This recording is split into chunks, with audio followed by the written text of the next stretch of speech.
সেই ইব্রাহিম ইবনে আদহাম রহমাতুল্লাহি আলাইহির একজন মুরিদ ব্যবসার উদ্দেশ্যে সফরে যাবেন, পীর সাহেবের কাছে আসছে দোয়া নেওয়ার জন্য। অনেক সময় ওলামায়ে কেরামের কাছে মানুষ শুভ লক্ষণ শুভ উদ্দেশ্যে বের হলে দোয়া চাওয়ার জন্য আসে। ইব্রাহিম ইবনে আদহামের কাছে আসছে, হুজুর আমি আপনার ভক্ত, ব্যবসার উদ্দেশ্যে সফরে যাচ্ছি, দোয়া করবেন ব্যবসায় যেন বরকত হয়, সুন্দরভাবে ব্যবসা করতে পারি। হুজুরের দোয়া নিয়ে যখন ব্যবসার উদ্দেশ্যে রওনা হয়ে গেলেন, যাইতে যাইতে আগের যুগে রাস্তাঘাটের ব্যবস্থা এত সুন্দর ছিল না, মাঝে মাঝে মুসাফিরখানা এবং সরাইখানা থাকতো। রাত্রিবেলা ওই জায়গায় রাস্তার মুসাফিরের আশ্রয় গ্রহণ করত। হযরতে সেই বলখের বাদশাহ ইব্রাহিম ইবনে আদহামের সেই মুরিদ, তিনি যখন রাত্রিবেলায় এক জায়গায় সরাইখানায় মুসাফিরখানায় থাকবেন বলে চিন্তা করলেন, ওই জায়গায় গিয়ে ওই মুসাফিরখানার মধ্যে তিনি বসবেন। সন্ধ্যা প্রায় চলে এসেছে, মুসাফিরখানায় ঢুকে গেলেন। মুসাফিরখানায় ঢুকে তিনি অবস্থান করতেছেন, আর ওই মুসাফিরখানায় লক্ষ্য করলেন কর্নারে একটা পাখি, এই পাখিটার ডানা ভেঙে গেছে। একটা ডানা ভাঙ্গা পাখি ঝাপটাইতে ঝাপটাইতে এসে সেখানে পড়েছে, আর উঠতে পারে না, পাখিটা অত্যন্ত দুর্বল। তখন সেই আল্লাহর ওলি বুজুর্গ মনে মনে চিন্তা করেন, এই পাখিটাকে কিভাবে বাঁচানো যায়। এই পাখিটাকে মনে হয় একটু খাবার পানি দিলে পাখিটা একটু শক্তিশালী হতো, উড়ে যেতে পারত। মনে মনে এই চিন্তা করতে করতে কিছুক্ষণের মধ্যে আরেকটা শক্তিশালী পাখি মুখের মধ্যে খাবার নিয়ে ওই সরাইখানার মধ্যে ঢুকে যায়। আল্লাহু আকবার। একটা পাখি, সুস্থ পাখি, জানলা দিয়ে মুখে খাবার নিয়ে প্রবেশ করলো। ইব্রাহিম ইবনে আদহামের মুরিদ তিনি দেখতেছেন যে সুস্থ সবল পাখিটা ওই দুর্বল পাখির ঠোঁটের মধ্যে নিজের মুখের খানাটা দিয়ে দিলেন। জোরে বলেন সুবহানাল্লাহ। আল্লাহর বান্দার অন্তর্দৃষ্টি খুলে গেল। তিনি চিন্তা করলেন, এই সরাইখানার মধ্যে একটা পাখি বন্দী হয়ে আছে, পাখা ভাঙ্গা থাকার কারণে উড়ে তার আপন নিরে যেতে পারে না। ওই পাখিটার খবর আরেকটা পাখিকে যিনি দিয়েছেন তিনি কে? ওই অসুস্থ পাখিটার রিজিকের ব্যবস্থা যিনি করলেন তিনি কে? আর বান্দা বলে, একটা অসুস্থ পাখির রিজিক যদি আল্লাহ পাক আরেকটা পাখির মাধ্যমে এই সরাইখানায় পৌঁছায় দিতে পারে, আমি আল্লাহর একজন মাখলুক, আশরাফুল মাখলুকাত, আমারও রিজিকের ব্যবস্থা আল্লাহ তাআলা অবশ্যই করে দিতে পারেন। এই কথা চিন্তা করে তিনি মনে মনে নিয়ত করলেন, কোনো দিন আর ব্যবসা বাণিজ্য করবেন না, কোনো দিন আর ব্যবসার উদ্দেশ্যে সফর করবেন না, কোথাও যাবেন না। আল্লাহর উপরে তাওয়াক্কুল করে সব সময় তিনি ভরসা করে থাকবেন এবং তাওয়াক্কুল করবেন। এই চিন্তা করে আবার ব্যাক করলেন বাড়ির দিকে। বাড়িতে যাওয়ার পরে আবার ইব্রাহিম ইবনে আদহামের সঙ্গে যখন দেখা করলেন, হযরত ইব্রাহিম ইবনে আদহাম বলেন, এই মাত্র 1-2 দিন হলো দোয়া নিয়ে চলে গেলে আবার সাথে সাথে ফিরে আসলে কারণ কি? ওই ব্যক্তি বলতেছে, হুজুর এই ঘটনা আমার সঙ্গে ঘটলো, আমার সামনে ঘটলো, তখন থেকে আমি চিন্তা করেছি আমি আর দুনিয়ার কোনো কর্মে নিজেকে নিয়োজিত করব না, বরং সব সময় আল্লাহ পাকের ইবাদত আর বন্দেগীর মধ্যে নিয়োজিত থাকব। আল্লাহর উপরে তাওয়াক্কুল করে চলবো, ভরসা করে চলবো। আল্লাহ পাক আমার জন্য খাওয়ার ব্যবস্থা করবেন, পানাহারের ব্যবস্থা করবেন, যা কিছু প্রয়োজন হয় তার সব কিছু ব্যবস্থা করবেন। ওই সময় ইব্রাহিম ইবনে আদহাম বলতেছে তার মুরিদকে, ওইখানে 2টা পাখি ছিল, একটা হলো অসহায় পাখি আর একটা হলো সবল পাখি। একটা হলো দুর্বল আর একটা হলো সবল। এর মধ্যে তুমি দুর্বল কেন হওয়ার নিয়ত করলা? তুমি তো সবল হতে পারতা। তুমি নিজে অন্যের খাবারের দিকে না তাকিয়ে নিজেই তুমি আরেকজনের খাবারের ব্যবস্থা করতে পারতা। সুবহানাল্লাহ। ইব্রাহিম ইবনে আদহাম বললেন যে যেই পাখিটা অসুস্থ সে তো তাওয়াক্কুল করেছে আল্লাহর উপরে, ঠিক আছে, কিন্তু অন্যের মারফত আল্লাহ পাক তার রিজিক পৌঁছে দিয়েছে। এর মধ্যে থেকে শ্রেষ্ঠকে যে রিজিক গ্রহণ করতেছে নাকি যে রিজিক সরবরাহ করতেছে? যে রিজিক সরবরাহ করতেছে সেই হলো আল্লাহর কাছে শ্রেষ্ঠ, যে নিজে ইনকাম করে নিজে খায় আবার অপরকেও দান করে। জোরে বলেন সুবহানাল্লাহ। ইব্রাহিম ইবনে আদহাম বললেন, তোমার এই তাওয়াক্কুলের প্রয়োজন নাই, তুমি ব্যবসা করো আর আল্লাহর উপরে তাওয়াক্কুল করো যে তোমারও রিজিকের ব্যবস্থা হবে, আর তোমার হাতের উপার্জন থেকে আরো 10 জনের রিজিকের যেন ব্যবস্থা হয়। জোরে বলেন সুবহানাল্লাহ। তাওয়াক্কুলের অর্থ শুধুমাত্র হাত পা ভেঙে, হাত পা গুটিয়ে বাড়িতে বসে থাকা, এটা কিন্তু তাওয়াক্কুলের অর্থ নয়। ইসলাম কোন সময় এই তাওয়াক্কুল, এই বৈরাগ্যতা, এটাকে শিক্ষা দেন নাই। জোরে বলেন ঠিক কিনা? সম্মানিত সুধী মুসল্লিয়ানে কেরাম, পবিত্র কোরআনুল কারীম সূরাতুল আনফাল থেকে একটি আয়াত এবং সূরাতুল কাহাফ থেকে একটি আয়াত, একযোগে খুতবায় এই দুইটি আয়াত আমি তেলাওয়াত করেছি। আল্লাহ পাক রব্বুল আলামিনের কালামের এই দুটি আয়াতকে সামনে রেখে আমরা সংক্ষিপ্ত পরিসরে কিছু আলোচনা করতে চাই। আল্লাহ পাক যেন আমাদেরকে তৌফিক দান করেন। সবাই পড়ি আমিন। সম্মানিত সুধী মুসল্লিয়ানে কেরাম, দুটি আয়াতে দুই ধরনের কথা আছে, কিন্তু বিষয়বস্তু এক, তাৎপর্য এক। সেই বিষয়বস্তু আর তাৎপর্য হলো তাওয়াক্কুল। আমাদের সকলের মধ্যেই এই শব্দটি খুব বেশি প্রচলিত, বহুল প্রচলিত, তাওয়াক্কুল, ঠিক কিনা? তাওয়াক্কুল আরবি শব্দ হলেও আমাদের কাছে এটা বাংলার মতোই একটা পরিচিত শব্দ। যেমন কিছু শব্দ আছে ভিন্ন ভাষার হলেও, কিছু শব্দ আছে ভিনদেশি হলেও আমাদের কাছে আমাদের মাতৃভাষা বাংলার মতো পরিচিত। যেমন একটা মজার ঘটনা আছে, কোনো এক ভদ্রলোক হজে গিয়েছে, সেখানে গিয়ে তো সৌদি আরবের ভাষা হলো আরবি, আমাদের মাতৃভাষা হলো বাংলা। সৌদি আরবের সব কথাবার্তা সেখানে হচ্ছে, লোকাল যারা আরবিতে কথাবার্তা বলেন, কিন্তু আজান যখন দেয় তখন তার মনের মধ্যে খুব একটা তৃপ্তি লাগে। আজানটা তার কাছে বাংলা মনে হয়, সুবহানাল্লাহ পড়ে। এটা আমার একটা পরিচিত ভাষা, যদিও আজানও কিন্তু কোরআন এবং সুন্নাহর ভাষা, আরবি ভাষা, কিন্তু এরপরেও সে একজন বাঙালি মুসলিম হওয়ার পরেও 5 ওয়াক্ত নামাজে বাংলাদেশের সমস্ত মসজিদগুলোতে একযোগে আল্লাহু আকবারের এই ধ্বনি উচ্চারিত হয়। কথা বলুন ঠিক কিনা? এবং তার জন্মের পরেই প্রথম শব্দ হলো আল্লাহু আকবার। এই যে জন্মের পর থেকে এই শব্দের সূচনা তার কর্ণকুহরে, আজকে এই বয়সের এই সীমাতেও এসে সৌদি আরবে গিয়ে সব শব্দ, সব ভাষা তার কাছে অপরিচিত মনে হলেও আজানের শব্দ তার কাছে বাংলা মনে হচ্ছে, একামতের শব্দ। এবং ইমাম সাহেব যখন মসজিদে নামাজের সময় সূরাতুল ফাতিহা তেলাওয়াত করে, এই সূরাতুল ফাতিহাও তার কাছে খুব পরিচিত। গ্রামে হজ শেষ করে এসে বলতেছে, মক্কা মদিনায় সব আরবিতে বলে, শুধু আজান একামত আর সূরা ফাতিহাটাই বাংলা, এছাড়া আর কোনো বাংলা ওই দেশে নাই। সুবহানাল্লাহ পড়ে। সম্মানিত ভাইরা, এই যে কিছু শব্দ, কিছু কথা ভিনদেশি হলেও আমাদের কাছে এত বেশি পরিচিত যে সেই শব্দগুলো, সেই ভাষা, এটা যে ভিনদেশি বা অন্য ভাষা, এটা আমাদের কাছে মনে হয় না। ঠিক তাওয়াক্কুল একটা শব্দ, এই শব্দটি আমরা মুসলমান মাত্রই আমাদের কাছে পরিচিত, কিন্তু আসলে এই তাওয়াক্কুলের কি তাৎপর্য, কি অর্থ, কি ব্যাখ্যা, কি ধরন এবং কিভাবে এই তাওয়াক্কুল আমরা হাসিল করতে পারি, অবলম্বন করতে পারি, এ সম্পর্কে আমরা আজকে আলোচনা করতে চাই। অনেক সময় শব্দ খুব বেশি প্রচলিত হওয়ার কারণে এর ব্যাখ্যা বিশ্লেষণের দিকেও মানুষ কি যায় না।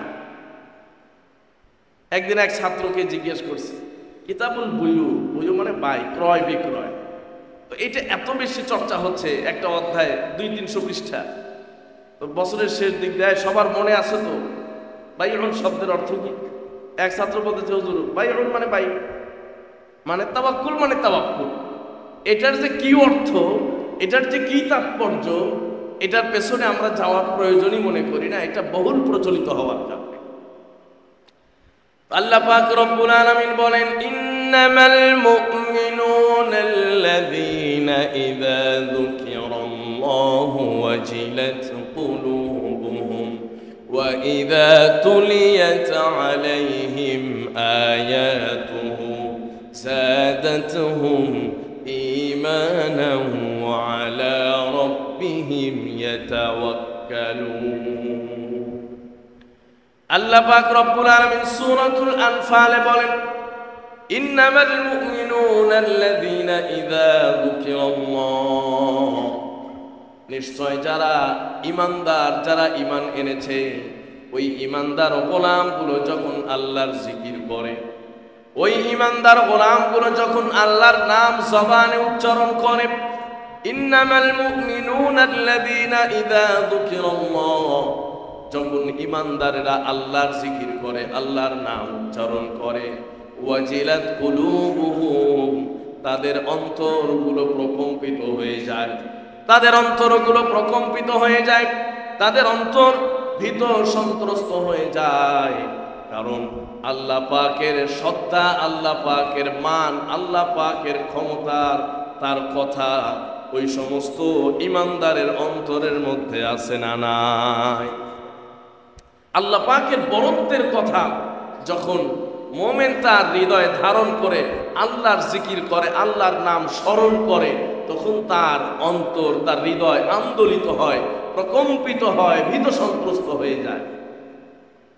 ইন্নামাল মুমিনুনা আল্লাযীনা ইযা যুকিরাল্লাহু ওয়াজিলাত কুলুবুহুম ওয়া ইযা তুলিয়াত আলাইহিম আয়াতুহু, আর যখন তাদের কাছে কোরআনের আয়াত তেলাওয়াত করা হয়, যাদের অন্তরের মধ্যে ঈমানের স্পিরিট আছে, যাদের অন্তরের মধ্যে ঈমানের নূর আছে, ঈমানের বাতি আছে, তাদের কাছে যখন পবিত্র কোরআন তেলাওয়াত করা হয়, ওই পবিত্র কোরআনের আওয়াজটা যখন তাদের কর্ণকুহরে পৌঁছে যায়, তাদের অন্তরের মধ্যে এক ধরনের আন্দোলন শুরু হয়ে যায়। ঠিক কি না? ঈমান যাদের আছে, ঈমানের লাইট, ঈমানের পাওয়ার, ঈমানের বাতি যাদের অন্তরে এখনো জীবিত আছে, তাদের অন্তরে কোরআনের আওয়াজ যাওয়া মাত্রই হৃদয়টা আন্দোলিত হতে থাকে।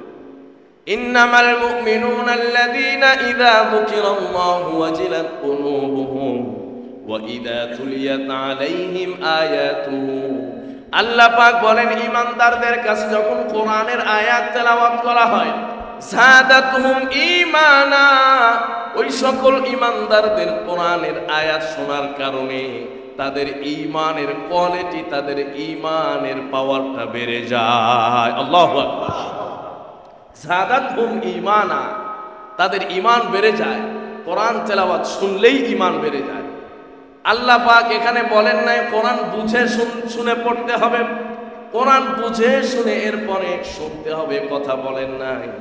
এটাই কোরআনের মুজিজা, এটাই কোরআনের বড় বৈশিষ্ট্য, যে কোরআন বুঝার প্রয়োজন হয় না, কোরআন বোঝার প্রয়োজন হয় না, কোরআনের ব্যাখ্যা বিশ্লেষণ জানার প্রয়োজন হয় না। কারণ এই শব্দগুলো হলো মালিকের কুদরতি জবানের শব্দ। এই শব্দগুলোর মধ্যে এমন পাওয়ার, এর অর্থ না জানলেও কানে আসার পরেই এই কোরআনের আয়াতের কারণে ঈমান তাজা হয়ে যায়। সুবহানাল্লাহ। আল্লাহ পাক ঈমানদারদের দুইটি বৈশিষ্ট্য এখানে আলোচনা করলেন। এক নাম্বার, ইন্নামাল মুমিনুনা আল্লাযীনা ইযা যুকিরাল্লাহু ওয়াজিলাত কুলুবুহুম, ঈমানদাররা যখন আল্লাহর জিকির করে তাদের অন্তরটা ভীত সন্ত্রস্ত হয়ে যায়।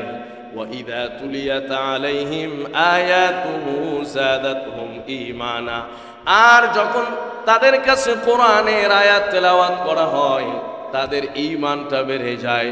আর সাথে সাথে ওয়া আলা রাব্বিহিম ইয়াতাওয়াক্কালুন, আল্লাহ পাক রব্বুল আলামিনের উপরে তারা তাওয়াক্কুল করে নেয়। সুবহানাল্লাহ। ইযা তুলিয়াত আলাইহিম আয়াতুহু যাদাতহুম ঈমানা, যখন তাদের কাছে কোরআন তেলাওয়াত করা হয় ঈমান বেড়ে যায়। আর দুনিয়ার সব চিজ ও আসবাবের প্রতি তাদের দৃষ্টি থাকে না, তাদের দৃষ্টি চলে যায় একমাত্র মালিকের প্রতি। কথা বলুন ঠিক কি না? ওয়া আলা রাব্বিহিম ইয়াতাওয়াক্কালুন,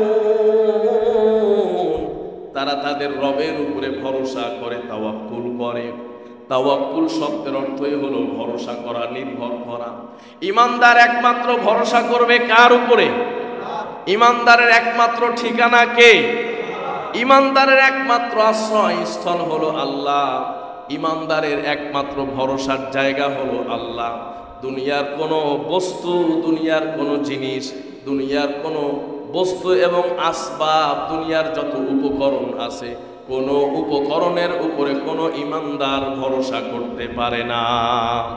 কারণ ইমানদার শুরুতে ঘোষণা দিয়েছে, আমানতু বিল্লাহি ওয়া মালাইকাতিহি ওয়া কুতুবিহি ওয়া রুসুলিহি ওয়াল ইয়াউমিল আখিরি ওয়াল কদরি খাইরিহি ওয়া শাররিহি মিনাল্লাহি তাআলা ওয়াল বাসি বাদাল মাউত ওয়াল কদরি খাইরিহি ওয়া শাররিহি। ভাগ্যের ভালো মন্দ যা কিছু হয়, আমার জীবনে ভালো আর মন্দ যা কিছু ঘটবে, এই সব কিছুর জন্য আমি আল্লাহর উপরে সন্তুষ্ট এবং রাজি হয়ে গিয়েছি। আমার জীবনে সুখে থাকলেও ভরসা আল্লাহর উপরে, দুঃখে থাকলেও ভরসা কেবলমাত্র আল্লাহর উপরে। চাওয়ার প্রয়োজন হইলে কেবলমাত্র চাওয়া হলো আল্লাহ পাকের উপরে। আল্লাহ পাক রব্বুল আলামিন বলেন, ইন্নামাল মুমিনুনা আল্লাযীনা ইযা যুকিরাল্লাহু ওয়াজিলাত কুলুবুহুম ওয়া ইযা তুলিয়াত আলাইহিম আয়াতুহু যাদাতহুম ঈমানা ওয়া আলা রাব্বিহিম ইয়াতাওয়াক্কালুন। সুবহানাল্লাহ। আল্লাহ বললেন, যারা ঈমানদার এরা আল্লাহ পাক রব্বুল আলামিনের জিকির যখন করবে তাদের অন্তর প্রকম্পিত হবে, ভীত সন্তুষ্ট হয়ে যাবে। কোরআন যখন শুনবে তাদের ঈমান বেড়ে যাবে। আর এরা সব সময় আল্লাহ পাকের উপরে ভরসা করবে, আল্লাহ পাকের উপরে আস্থা রেখে চলবে। যখন অসুস্থতা চলে আসে, ভরসা একমাত্র কার উপরে? ডাক্তারের উপরে ভরসা করা যাবে না, ঔষধের উপরে ভরসা করা যাবে না, টাকা পয়সার উপরে ভরসা করা যাবে না। যদি ডাক্তার এবং ঔষধ, যদি চিকিৎসক মানুষের জীবন ফিরিয়ে দিতে পারত, তাহলে এই পৃথিবীতে হাজার হাজার লক্ষ লক্ষ কোটি কোটি টাকা খরচ করে হায়াত কেনার মতো সামর্থ্যবান অনেক মানুষ কিন্তু আছে। কিন্তু এরপরেও কিয়ামত পর্যন্ত আল্লাহর কোনো গোলাম যদি দুনিয়ার সমুদয় সম্পত্তি এক পাল্লায় রেখে দেয়, আর যদি বলে আজরাইল তুমি আমাকে 1 সেকেন্ডের সময় দাও, আল্লাহ পাক রব্বুল আলামিনের আদেশে আজরাইল তাকে 1 সেকেন্ড সময় দিবে না। কারণ এই দুনিয়ার চিজ ও আসবাব এবং সমস্ত বস্তু সামগ্রী ওই ব্যক্তির হায়াত দিতে পারবে না, সে কিনে নিতে পারবে না, গ্রহণ করতে পারবে না। সম্মানিত ভাইয়েরা আমার, তাওয়াক্কুল মানে হলো ভরসা করা, নির্ভর করা। এখন প্রশ্ন হলো, হুজুর তাহলে দুনিয়ার সব কিছু ছেড়ে কি আমরা কেবলমাত্র আল্লাহর উপরে ভরসা করব? ভাত রান্না করার প্রয়োজন নাই, চাল বাসায় আছে, আল্লাহর উপরে ভরসা করলাম, ভাত অটোমেটিক রান্না হয়ে আপনার মুখের মধ্যে চলে আসবে, গলার মধ্যে চলে আসবে। এটাই কি তাওয়াক্কুলের অর্থ? আমি আজকে কাজে যাব না, অফিসে যাব না, চাকরিতে আজকে যাব না, অটোমেটিক আমার কাছে খাবার চলে আসবে, কারণ আমি ভরসা করি আল্লাহর উপরে। তাওয়াক্কুলের অর্থ কি আসলে? তাওয়াক্কুলের তাৎপর্য কি? তাওয়াক্কুল মানে যেহেতু আল্লাহর উপরে ভরসা, তাহলে কি আমি দুনিয়ার সব কিছু ছেড়ে আল্লাহর উপরে ভরসা করে রাখবো, নাকি দুনিয়ার উপকরণ গ্রহণ করে সাথে সাথে আল্লাহর উপরে ভরসা করব? কোনটা? নবী করিম সাল্লাল্লাহু আলাইহি ওয়াসাল্লামের মতো তাওয়াক্কুলকারী বান্দা এই পৃথিবীতে আর আসবে কোনোদিন? অতীতেও আসে নাই, আর ভবিষ্যতেও কোনোদিন আসবেন না। এরপরেও কি নবীজি সাল্লাল্লাহু আলাইহি ওয়াসাল্লাম কোনো সময় দুনিয়ার সব উপকরণ ব্যবহার করা বাদ দিয়ে আল্লাহর উপরে ভরসা করে বসে থেকেছেন? কোনো সময় বসে থাকেন নাই। নবীজি সাল্লাল্লাহু আলাইহি ওয়াসাল্লামের একটা প্রসিদ্ধ ঘটনা আছে, ওই যে ভিক্ষুকের ঘটনা। নবীজি নিজে চাদর বিক্রি করে কুড়াল কিনে হাতল লাগিয়ে দিলেন, বলেন যাও বনে কাঠ কেটে কাঠ বিক্রি করে এরপরে এই টাকা দিয়ে তুমি চাল ডাল কিনে পরিবার পরিচালনা করবে, এরপরেও মানুষের কাছে হাত পাতবে না।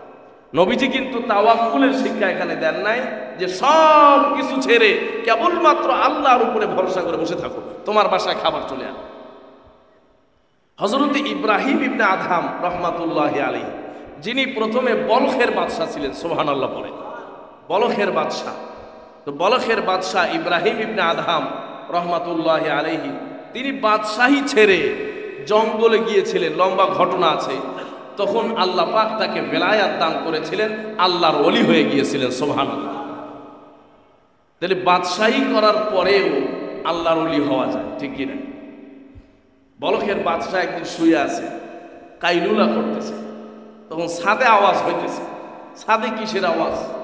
ছাদে গেলেন, মেজাজ খারাপ, ঘুমে ডিস্টার্ব হচ্ছে বাদশা। গিয়া দেখেন এক মুসাফির ছাদে হাঁটতেছে, পায়চারি করতেছে। কি ব্যাপার, তুমি এখানে কেন? বলছে, বাদশা নামদার, আমার ঘোড়া হারাই গেছে, এই জন্য ছাদে ঘোড়া খুঁজতেছে। বাদশার মেজাজ আরো খারাপ হয়ে গেছে, ঘোড়া হারাইছে, জঙ্গলে গিয়ে খুঁজবা, ছাদে ঘোড়া পাওয়া যায় নাকি? পাগলের প্রলাপ। তখন বাদশা তার উপরে রাগারাগি করছেন, চেতাচেতি করছেন, আর বলছেন, মিয়া মাথা খারাপ হয়ে গেছে, ছাদে কোনো সময় ঘোড়া পাওয়া যায়? তখন মুসাফির বলতেছে, আগন্তুক বলতেছে যে ঘোড়া হারাইলে ছাদে যদি না পাওয়া যায়, আরামের বিছানায় শুয়ে কিভাবে আল্লাহকে পাওয়া যায়? আল্লাহু আকবার। বলখের বাদশা ইব্রাহিম ইবনে আদহাম রহমাতুল্লাহি আলাইহি, তার অন্তর্চক্ষু উন্মোচিত হয়ে গিয়েছে, অন্তর্চক্ষু খুলে গিয়েছে। সভাসদদেরকে ডেকে বললেন, আমার বাদশাহ আজকে থেকে এখানেই শেষ, আমি চললাম আমার পথে। জঙ্গলে চলে গেলেন।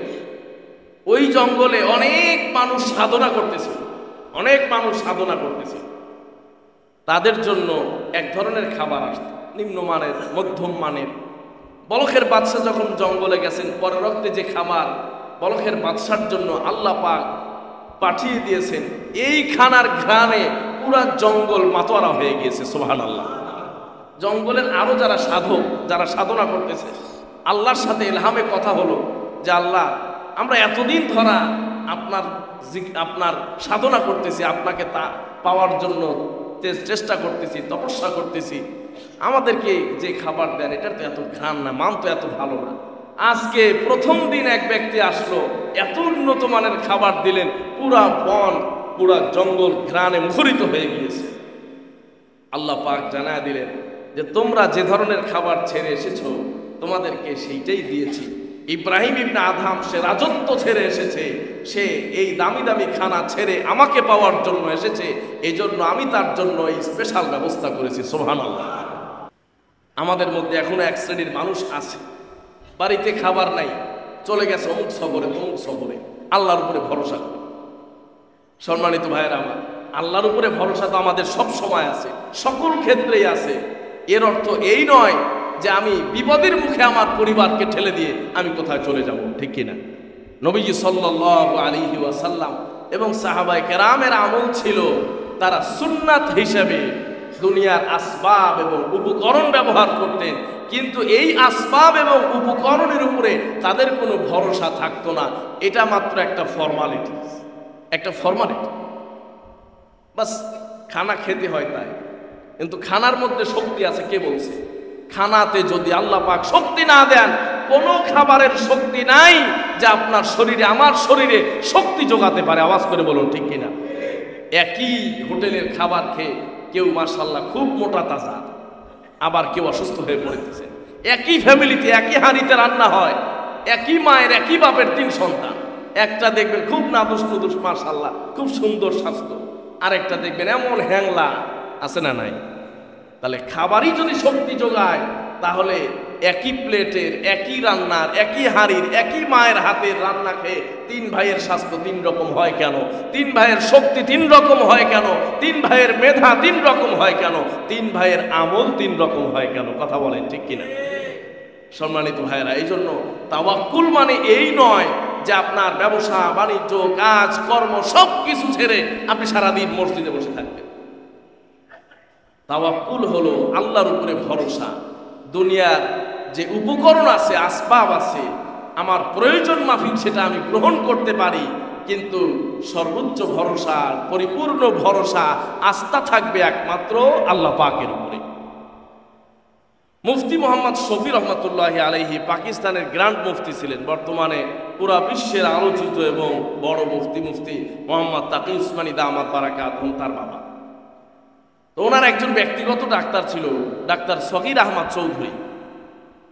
উনি যেহেতু বুজুর্গ লোকের চিকিৎসা করতেন, তো বুজুর্গদের সোহবতে থাকলে খাদেমরাও বুজুর্গ হয়ে যায়, চিকিৎসকরাও বুজুর্গ হয়ে যায়, আশপাশে যারা থাকে তাদের মধ্যে এক ধরনের প্রভাব তৈরি হয়, আসর তৈরি হয়। তো ডাক্তার সগীর আহমদ চৌধুরী একটা ঘটনা লিখেছে যে আমি আপনার ভারতের Gangaram college and hospital and college, ওইখানের তিনি চিফ ছিলেন, প্রধান ছিলেন। তো বললেন যে একদিন রাতে, অনেক রাত হয়ে গেছে, পেশেন্ট দেখতে দেখতে, রুগী দেখতে দেখতে, তো দেখলাম যে একজন রোগীর অবস্থা এতটা সংকটাপন্ন যে সকাল 6টা পর্যন্ত সে আর টিকবে না। তো আমি যারা সেখানে আবাসিক যারা দায়িত্বে ছিলেন, যারা নার্স সেবিকা বা যারা দায়িত্বে থাকে, তাদেরকে বললাম যে সকাল 6টার আগেই সম্ভবত এই রুগীটা মারা যাবে, এদেরকে আপনি, এদের আত্মীয় স্বজনদেরকে আপনি বলে দেন যে ওনার শেষ ইচ্ছা কি বা উনি কি খেতে চায়, এই অল্প 2-4 ঘন্টা সময় আছে, তারা যেন শেষ ইচ্ছাগুলো পূরণ করে। আরেকটা রুগী উনি দেখলেন যে সকাল 6টার মধ্যে ইনশাআল্লাহ তিনি পরিপূর্ণ সুস্থ হয়ে যাবেন, আমি আমার জুনিয়র কলিগদেরকে বললাম একে সকাল 6টা রিলিজ দিয়ে দিবা। এই বলে উনি চলে গেছেন বাসায়। আবার যখন পরবর্তী দিন টাইম মতো ডিউটিতে আসছেন, এসে দেখলেন যার ব্যাপারে বলে গিয়েছিলেন যে সকাল 6টা পর্যন্ত হয়তো টিকবে না, এই বান্দাই টিকে আছে, মোটামুটি সুস্থ। আর যার ব্যাপারে বলেছিলেন যে সকাল 6টা রিলিজ দিয়ে দিবা, সুস্থ হয়ে যাবে, এই বেচারা দুনিয়া থেকে চলে গেছে। সুবহানাল্লাহ। ডাক্তার সগীর আহমদ চৌধুরী বলেন যে আমার ওই সময় ইয়াকিন হয়ে গেল যে আসলে এই যে আমাদের চিকিৎসা, এই যে আমাদের মেডিসিন, এগুলোর মধ্যে কোনো পাওয়ার নাই, কোনো ক্ষমতা নাই, কোনো শক্তি নাই। যদি মেডিসিন পাওয়ারফুল হতো, মেডিসিনের মধ্যেই পাওয়ার থাকতো আর শক্তি থাকতো, তাহলে যেই মানুষটাকে আমরা কয়েকদিন যাবৎ সেবা দিচ্ছি সকাল 6টা রিলিজ দেওয়ার মতো হয়ে যাবে, সেই মানুষটা কেন দুনিয়া থেকে বিদায় হয়ে যাবে? আর যেই মানুষটাকে আমরা মনে করলাম যে সকাল 6টা পর্যন্ত হয়তো যাবে না, সে দুনিয়া থেকে বিদায় হয়ে যাবে, তাহলে এই মানুষটা সুস্থ হয়ে যাবে, অর্ধসুস্থ হয়ে যাবে, এটা কিভাবে সম্ভব? এর দ্বারাই তিনি বলেন, এর দ্বারাই আমার বুঝে আসলো যে আমরা যে চিকিৎসা করি বা আমরা যে এই যে সেবা দেই বা আমরা যে মেডিসিন সেবন করি, এই চিকিৎসা, এই মেডিসিন, এই ঔষধের কোনো ক্ষমতা নাই। ঔষধ পেটে প্রবেশ করার পরে আল্লাহ পাক রব্বুল আলামিনের আদেশের মুখাপেক্ষী হয়ে থাকে। আল্লাহ পাক যদি বলেন এই ঔষধ তুমি এই ঔষধের মাধ্যমে আমার এই গোলামকে আরোগ্য দান করবে, তাহলেই ঔষধ আরোগ্য দান করে। আর যদি বলে যে না, এই ঔষধ কোনো আরোগ্য দিবে না, সুস্থ করবে না, ওই ঔষধের কোনো ক্ষমতা নাই যে বান্দাকে সুস্থ করতে পারে। জোরে বলুন ঠিক কিনা? এই জন্য তাওয়াক্কুলের অর্থ হলো আল্লাহ পাক রব্বুল আলামিনের উপরে ভরসা করা, আল্লাহ পাক রব্বুল আলামিনের উপরে নির্ভর করা। এর অর্থ এই নয় দুনিয়ার সব উপকরণ বাদ দিয়ে, দুনিয়ার সব কিছু ব্যবস্থা গ্রহণ করা বাদ দিয়ে আমরা আল্লাহর উপরে ভরসা করব। যখন যতটুকু বৈধ পন্থায় জায়েজ হিসাবে আমাদের জন্য প্রয়োজন এবং আমাদের জন্য সামর্থ্য থাকবে, ওই পরিমাণ গ্রহণ করার পরে আল্লাহ পাকের উপরে ভরসা করতে হবে। এরপরে যিনি কামিয়াবি দান করবেন, সুস্থতা দান করবেন, তিনি কে? এটা হলো তাওয়াক্কুল। নবীজি সাল্লাল্লাহু আলাইহি ওয়াসাল্লাম তিনি সর্বশেষ নবী, সর্বশেষ রাসূল। এরপরেও নবীজিও তো নিজে রান্না করে খাইতেন, নিজে উপার্জন করে নিয়ে আসতে, নিজে টাকার বিনিময়ে কূপ থেকে পানি উত্তোলন করতে, নিজে টাকার বিনিময়ে অন্যের ব্যবসায় সময় দিয়েছেন, নিজে বকরি চড়িয়েছেন, উট চড়িয়েছেন। দুনিয়ার এই সব মেহনত, সব কাজ নবীজি সাল্লাল্লাহু আলাইহি ওয়াসাল্লাম করে উপার্জন করে খেয়েছেন, পড়েছেন, চলেছেন। আর সাথে সাথে আল্লাহর উপরে অবশ্যই 100% তাওয়াক্কুল, 100% ভরসা, এটা অবশ্যই আল্লাহ পাকের উপরে ছিল। সম্মানিত ভাইরা আমার, এই জন্য নবীজি সাল্লাল্লাহু আলাইহি ওয়াসাল্লামের জীবনেও সব সময় আল্লাহ পাকের উপরে কি রাখতেন? তাওয়াক্কুল রাখতেন, ভরসা রাখতেন। তাওয়াক্কুলের মোটামুটি একটা অর্থ, মোটামুটি একটা ধারণা আমরা পেয়ে গিয়েছি। যদি আল্লাহ পাকের উপরে ভরসা থাকে, তাওয়াক্কুল থাকে, 100% যদি ভরসা থাকে, আল্লাহ পাক ওসিলার মাধ্যমেও যেমন দিতে পারেন, আবার ওসিলা ছাড়াও দিয়ে দিতে পারেন। জোরে বলেন সুবহানাল্লাহ। এই বিশ্বাসও আমাকে রাখতে হবে যে আমি ওসিলা গ্রহণ করতেছি, ওষুধ খাচ্ছি, কামাই করতেছি, ব্যবসা করতেছি, চাকরি করতেছি, এটার মাধ্যমে যেমনটা আল্লাহ দিতে পারেন, এগুলো ছাড়াও আল্লাহ পাক কি করতে পারেন? দিতে পারেন। নবী করিম সাল্লাল্লাহু আলাইহি ওয়াসাল্লামের একটি হাদিস, নবীজি বলেন, তোমরা যখন আল্লাহর উপরে তাওয়াক্কুল করার প্রয়োজন হবে, কোনো বিষয় যখন তোমরা দোদুল্যমান হবে, ঈমানটা যখন তোমাদের একটু নড়াচড়া করবে, ওই সময় বন জঙ্গলের পাখিগুলোর দিকে তাকাবে। ওই পাখিগুলো একমাত্র আল্লাহর উপরে ভরসা করে।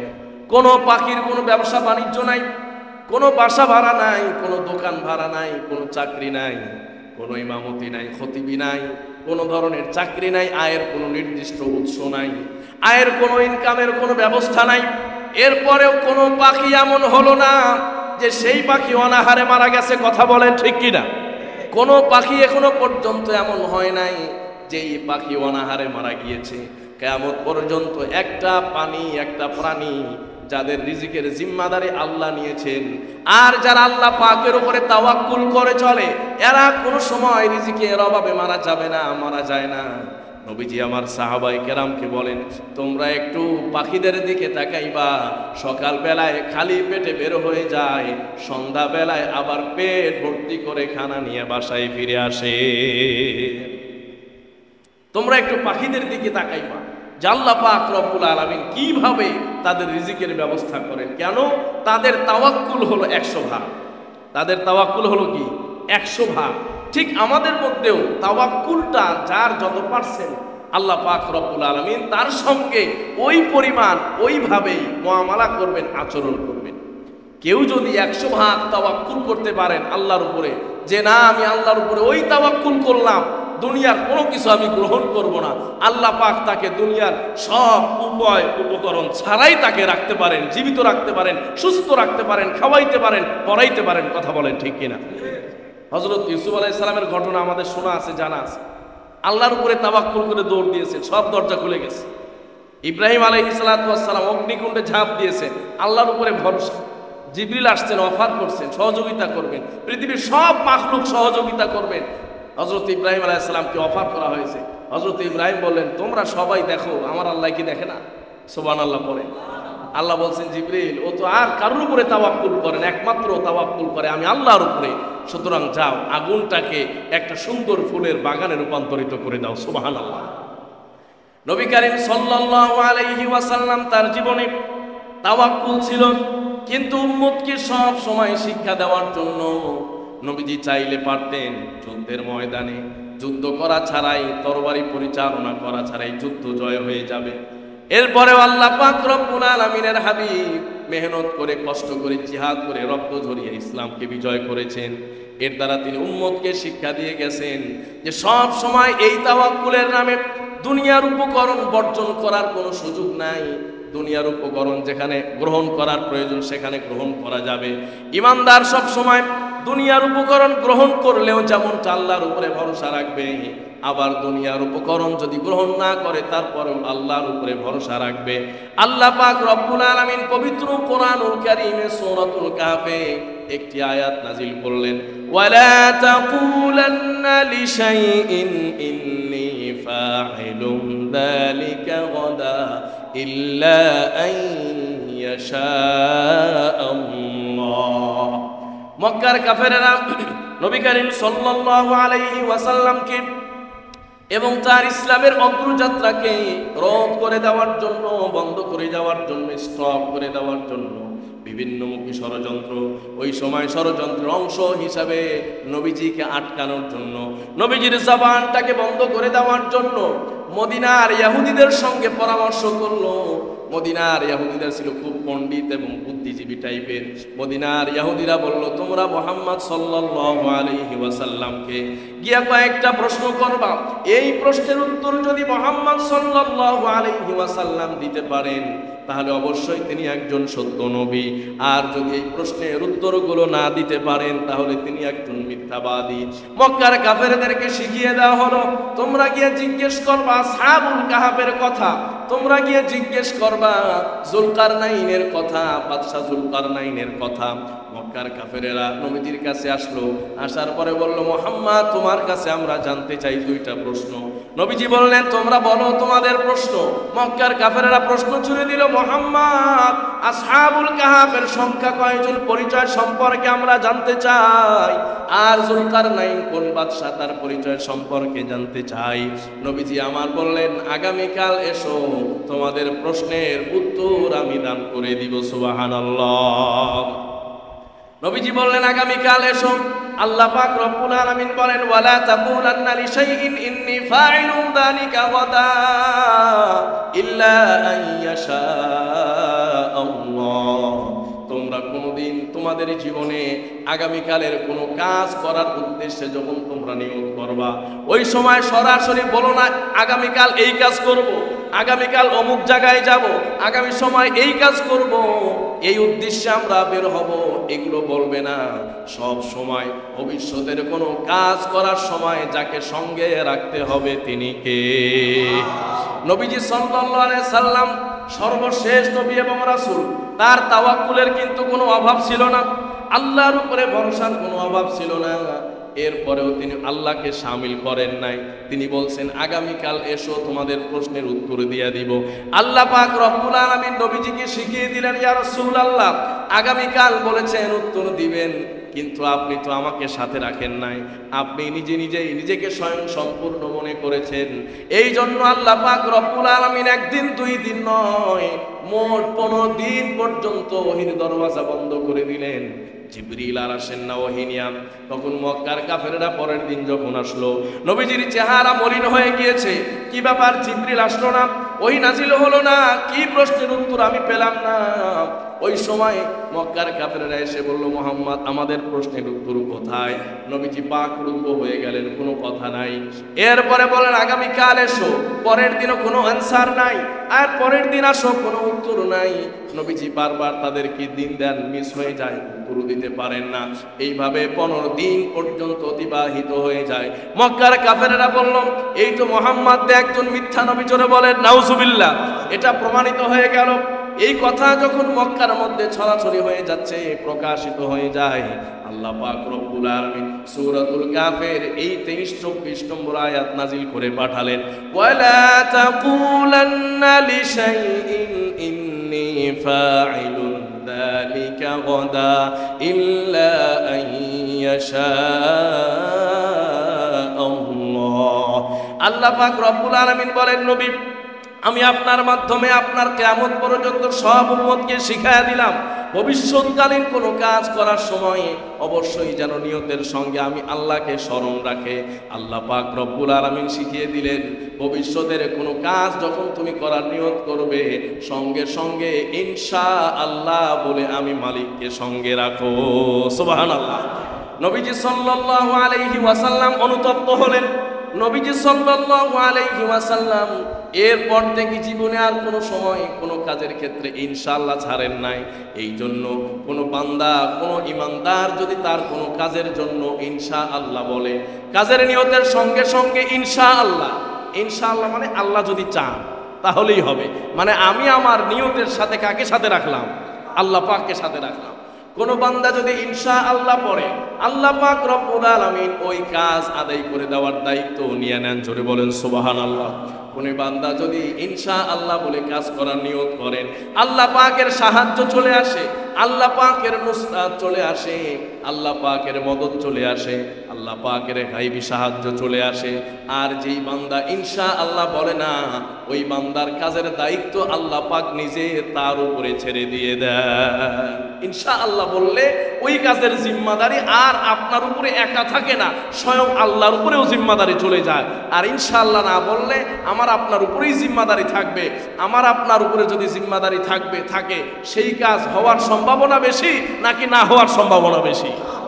কারণ আমরা হলো দুর্বল। আর ইনশাআল্লাহ বললে আল্লাহর উপরে দায়িত্ব চলে যায়, তখন এই কাজ হওয়ার সম্ভাবনা বেশি নাকি না হওয়ার সম্ভাবনা বেশি? হওয়ার সম্ভাবনা না, হওয়ার নিশ্চয়তা 100 ভাগ। কথা বলুন ঠিক কিনা? এই জন্য ইনশাআল্লাহ নবীজি সাল্লাল্লাহু আলাইহি ওয়াসাল্লামকে আল্লাহ পাক রব্বুল আলামিন নিজেই শিখিয়ে দিলেন। একদিন দুই দিন না, 15 দিন ওহী বন্ধ ছিল। 15 দিনে নবীজি সাল্লাল্লাহু আলাইহি সাল্লামের অবস্থা খুব সংকটাপন্ন, যে 15 দিন একটানা ওহী আসেন নাই। নবীজি সাল্লাল্লাহু আলাইহি সাল্লাম পেরেশান হয়ে গিয়েছিলেন। এরপরে এই আয়াত দিয়ে আল্লাহ পাক রব্বুল আলামিন পাঠালেন। এর সাথে সাথে সূরাতুল কাহাফ আল্লাহ পাক তাকে দান করে দিলেন। জোরে বলেন সুবহানাল্লাহ। যেই সূরাতুল কাহাফে যুলকারনাইন এবং আসহাবুল কাহাফের বিস্তারিত বিবরণ এবং বিস্তারিত আলোচনা আল্লাহ পাক রব্বুল আলামিন তুলে ধরেছেন। সুবহানাল্লাহ।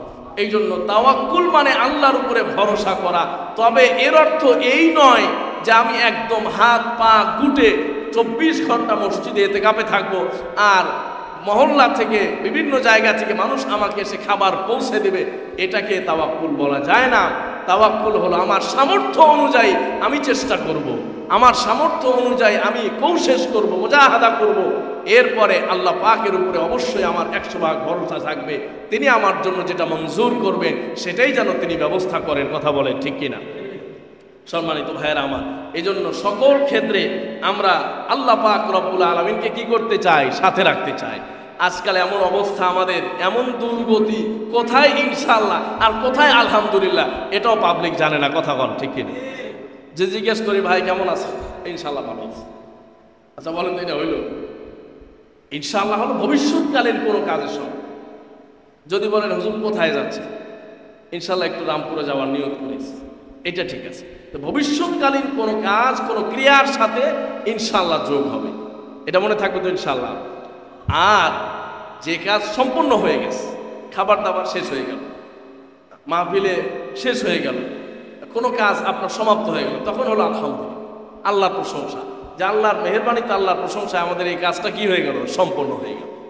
তাহলে কেউ যদি জিজ্ঞেস করে আপনি কেমন আছেন, তাহলে আমরা ইনশাআল্লাহ বলবো নাকি আলহামদুলিল্লাহ বলবো? কেউ যদি বলে যে আপনি এখন কি করবেন, তাহলে আমরা কি বলবো? ইনশাআল্লাহ। ইনশাআল্লাহ আমি অমুক কাজটা করব, ইনশাআল্লাহ আমি অমুক কাজটা করতে চাই, ইনশাআল্লাহ অমুক জায়গায় যেতে চাই। উপরের দিকে যখন আমরা উঠি সিঁড়িতে, তখন আমরা কি পড়বো? আল্লাহু আকবার। নিচের দিকে যখন আমরা নামি, তখন সমতল ভূমিতে যখন আমরা চলি, তখন লা ইলাহা ইল্লাল্লাহ, সুবহানাল্লাহ। এই জিকিরগুলো আমরা মেনটেন করার চেষ্টা করি। বিশেষ করে অনেকের মিস হয়ে যায়, জানে আসলে অনেক সময়, জানার পরেও হয়ে যায়। কিন্তু আমাদের মুসলমানদের থেকে এটা কোনো সময় কাম্য নয় যে আমি একজন মুসলমান, কোথায় ইনশাআল্লাহ আর কোথায় আলহামদুলিল্লাহ এটা আমার মিসিং হয়ে যাবে, এটা কিন্তু আমাদের থেকে কোনো সময় কাম্য নয়। এই জন্য অবশ্যই আল্লাহ পাক রব্বুল আলামিনের উপরে আমাদের তাওয়াক্কুল আছে না নাই? আছে। কিন্তু এর অর্থ এই নয় যে মাঝে মধ্যে আমার কষ্ট লাগে। আমাদের মসজিদে অনেক সময় ভিক্ষুক আসে, সায়েল আসে, কিন্তু নামাজ হচ্ছে, উনি বারান্দায় শুয়ে আছে। মসজিদে এসে উনি মানুষের কাছে যাবেন, সেখানে মসজিদে নামাজ হচ্ছে, উনি ওখানে বসে আছেন। কি উদ্দেশ্য? যে নামাজের পরে উনি মানুষের কাছ থেকে কিছু চাবেন। মসজিদ তো আসলে মানুষের কাছে চাওয়ার জায়গা না, মসজিদ হলো আল্লাহর কাছে চাওয়ার জায়গা। মসজিদে এসে এটা এই ধরনের ঠিক না। এরপরেও আসলে হয়তো বাহিরে দাঁড়ালো, কিন্তু নামাজ তো ঠিক মতো আদায় করবে। আগে নামাজ পড়লো, এরপরে প্রয়োজন যেটা সেটা করলো, এটা মেনে নেওয়া যায়। এই জন্য অনেক সময় আমাদের নজরে পড়ে যে এই যে এই ধরনের তাওয়াক্কুল, তারা চিন্তা করে যে নামাজ পড়লাম না, মুসল্লিরা আসবে, কিছু তো দিবেই, জিন্দেগি চলবে। নামাজ ছাড়া তাওয়াক্কুল, এরপরে কষ্ট ছাড়া তাওয়াক্কুল, শ্রম ছাড়া তাওয়াক্কুল, মানুষের দিকে তাকিয়ে থাকা, এটা ইসলাম কোনো সময় পছন্দ করে না। আল্লাহ পাক রব্বুল আলামিন আমাদের সবাইকে বিষয়গুলো উপলব্ধি করার তৌফিক দান করুন, সবাই পড়ে আমিন। এবং সর্বোপরি আমাদেরকে তাওয়াক্কুলের যে ইলম এবং তাওয়াক্কুলের যে বিষয়, এটা যেন আল্লাহ আমাদের হাসিল করার তৌফিক দান করেন, সবাই পড়ে আমিন। ওমা আলাইনা ইল্লাল বালাগ ওয়া আখিরু দাওয়ানা আনিল হামদুলিল্লাহি রাব্বিল আলামিন।